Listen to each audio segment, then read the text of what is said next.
Hello दोस्तों, तो मैं एक बार फिर से आपके लिए हाज़िर हूँ सोल लैंड के चैप्टर 2 के साथ।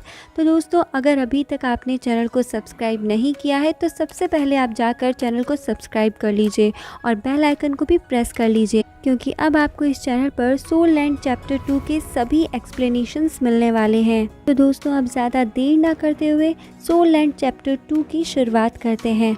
तो दोस्तों, जैसा कि हम सभी को पता है कि सोल लैंड की स्टोरी फाइनली खत्म हो चुकी थी, लेकिन दोस्तों इसकी एंडिंग नोवेल के हिसाब से बिल्कुल नहीं दिखाई गई थी। और दोस्तों, यहाँ पर भी हमें ऐसे कई सीन्स अलग अलग मिल सकते हैं जो नॉवेल्स में तो कुछ बताए गए हैं, लेकिन एपिसोड्स में उन्हें अलग तरह से प्रेजेंट किया गया है। और दोस्तों, आप में से जिन्होंने भी नॉवेल्स को पढ़ा होगा उन्हें भी शायद मेरी ही तरह सोल लैंड की एंडिंग थोड़ी सी इम्परफेक्ट लगी होगी। दोस्तों, यहाँ की एंडिंग काफ़ी ज़्यादा इमोशनल थी और जहाँ तक मेरा मानना है कुछ चीज़ें नॉवेल से इसमें मिसिंग भी थी, और अगर वो चीज़ें हमें यहाँ पर और पिछले एपिसोड्स के अंदर मिलती तो डेफिनेटली हमारे ये एपिसोड्स और भी ज़्यादा इंटरेस्टिंग होते। दोस्तों, आप लोगों की इसके बारे में क्या राय है, आप हमें कमेंट सेक्शन में कमेंट करके ज़रूर बताना। लेकिन दोस्तों, जो भी हो, जिस तरह से सोल लैंड के एपिसोड्स को प्रेजेंट किया गया और जिस तरह से हमने उसका एक्सप्लेनेशन सुना, वो काफ़ी ज़्यादा सोलफुल और इंटरेस्टिंग ही था।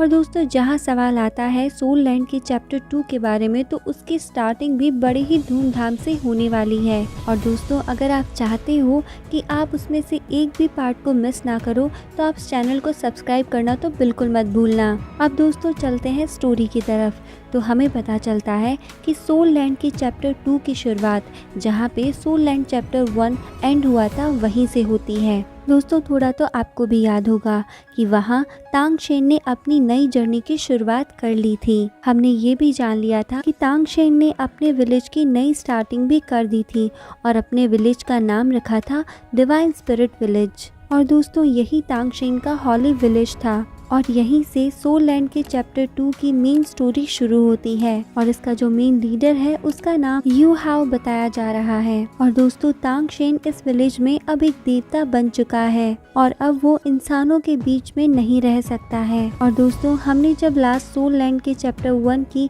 एंडिंग देखी थी तब हमने शेक डेविल्स की एक मैरिज सेरेमनी को देखा था और हमने ये भी देखा था कि काफ़ी सारे गॉड्स उस सेरेमनी को अटेंड करने आए थे, जो यहाँ पर ऑलमोस्ट गॉड्स के लिए करना इम्पॉसिबल है, यानी ह्यूमंस के बीच में आना गॉड्स का इम्पॉसिबल है। लेकिन अजीब होते हुए भी सोल लैंड के चैप्टर 1 की एंडिंग में हमें यही देखने को मिला था। दोस्तों, शायद इसका मतलब यहाँ पर ये हो सकता है कि जब तांग शेंग ने अपने 9th लेवल के ट्रैवल को क्रॉस किया और जब वो यहाँ पर सी गॉड बना और जब यहाँ पर शेक डेविल्स ने अपने अपने ट्रायल्स को पूरा किया, तभी वो सब यहाँ पर गॉड्स के हायर्स बन गए और शायद इसी वजह से गॉड्स उनके लिए आए थे। और इसके बाद तांग शेंग और शेक डेविल्स भी नए गॉड बन गए। और दोस्तों, इस चीज की कंफर्मेशन तांग शेंग और उसके साथियों को तब होती है जब वो उस मैरिज सेरेमनी में होते हैं और जब असुरा गॉड उससे मिलने आते हैं और उससे कहते हैं क्योंकि अब तुम यहाँ पर एक असुरा गॉड बन चुके हो, इसीलिए अब से तुम ह्यूमंस के अफेयर्स में इंटरफेयर नहीं कर सकते और इसीलिए तुम्हें यहाँ के कॉन्टिनेंट को छोड़कर डिवाइन महल में जाना होगा। और इसके बाद हमने ये भी देखा था कि असुरा गॉड तांग शेंग के सामने अपनी एक विश रखते हैं कि तुम इसके बाद में जैसे ही मेरी पोजीशन को संभालोगे तो मैं अपने एक ट्रैवल पर यहाँ से निकल जाऊंगा और शायद मैं वहाँ से कभी लौटकर वापस भी ना आऊँ। और तभी तांग शेंग के पास में उस टाइम सी गॉड भी आ जाते हैं और वो भी उसे कन्फर्म करते हैं कि तांग शेंग, तुम्हें यहाँ पर सी गॉड की जिम्मेदारियों को भी संभालना है और जब मैं यहाँ पर अवेलेबल नहीं रह पाऊंगा तो तुम मेरी जिम्मेदारियों को यहाँ अच्छे से निभाओगे। और फिर हम देखते हैं कि तांग शेन इन दोनों गॉड्स के आगे ही कन्फर्ट करता है और उन दोनों से प्रॉमिस करता है कि मैं आपकी विशेस को फुलफिल जरूर करूंगा। और जब इसके बाद में तांग शेन की शादी जीवू से हो जाती है तो वो जीवू को साथ लेकर यहाँ से डिवाइन महल में चला जाता है और साथ ही शेक डेविल्स में सभी की शादी हो चुकी होती है और वो भी गॉड एंड गॉडेसेस बन चुके होते हैं और इसीलिए वो भी तांग शेन और जीवू के साथ में डिवाइन महल चले जाते हैं और उस कॉन्टिनेंट के अंदर बचते हैं तो सिर्फ मोहान जुंग और उसकी माशुका, साथ ही में मिस्टर डाई और कैट गर्ल। और फिर ये सब मिलकर अपने इस कॉन्टिनेंट में अपने एम्पायर को आगे बढ़ाते हैं और फिर यहाँ से आगे अपने इस कॉन्टिनेंट पर अपने विलेज और एम्पायर का बेहतर भविष्य बनाते हैं।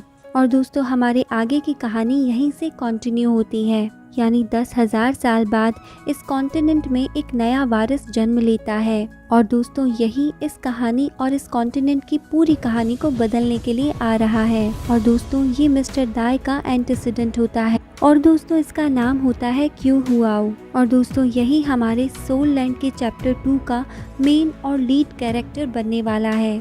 इसके बाद हमें ये पता चलता है कि तांग शेंग और जीवू को भी एक बेटा और एक बेटी हुई होती है और यहाँ उसके बेटी का नाम तांग वूटोंग होता है और उसके बेटे का नाम तैंग वुलिन होता है। लेकिन दोस्तों जहाँ तक सोल लैंड चैप्टर 2 का सवाल है तो यहाँ पर तांग शेंग का बेटा ताई नो वुलिन इस चैप्टर में प्रेजेंट तो होगा, लेकिन शायद तक उसके इसमें इतनी ज़्यादा इम्पोर्टेंस नहीं होगी। और दोस्तों शायद से उसका रोल हमें सोल लैंड 3 और सोल लैंड 4 में देखने को मिल सकता है। लेकिन सोल लैंड के चैप्टर 2 में जो मेन कैरेक्टर्स होने वाले हैं वो यहाँ पर तांग शेंग की बेटी तैंग वू डोंग और मिस्टर दाई का डिसिडेंट क्यू यो होआई होने वाला है। और हमें यहाँ पर इन दोनों के बीच में एक काफ़ी ज़्यादा इम्पोर्टेंट और रोमांटिक लव एंगल भी देखने को मिल सकता है। यानी कि दोस्तों सोल लैंड के चैप्टर 1 की तरह सोल लैंड का चैप्टर 2 भी हमें काफ़ी ज़्यादा इंटरेस्टिंग लगेगा। और दोस्तों साथ ही में हमें यहाँ पर एक नई स्ट्रैक डेविल्स की टीम भी देखने को मिलेगी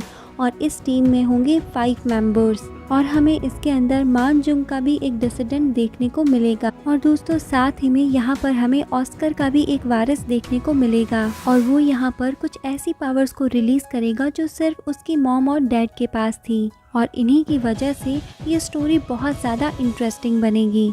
तो दोस्तों सोल लैंड के चैप्टर 2 के साथ बने रहने के लिए आप इस चैनल को सब्सक्राइब करना बिल्कुल मत भूलना, क्योंकि जिस तरह से सोल लैंड का चैप्टर 1 इंटरेस्टिंग था, चैप्टर 2 तो उससे भी ज़्यादा इंटरेस्टिंग होने वाला है। तो उसके लिए आप चैनल पे बने रहिएगा। अब हम मिलते हैं नेक्स्ट वीडियो में हमारी स्टोरी लाइन के साथ। तब तक के लिए bye bye, take care and thank you.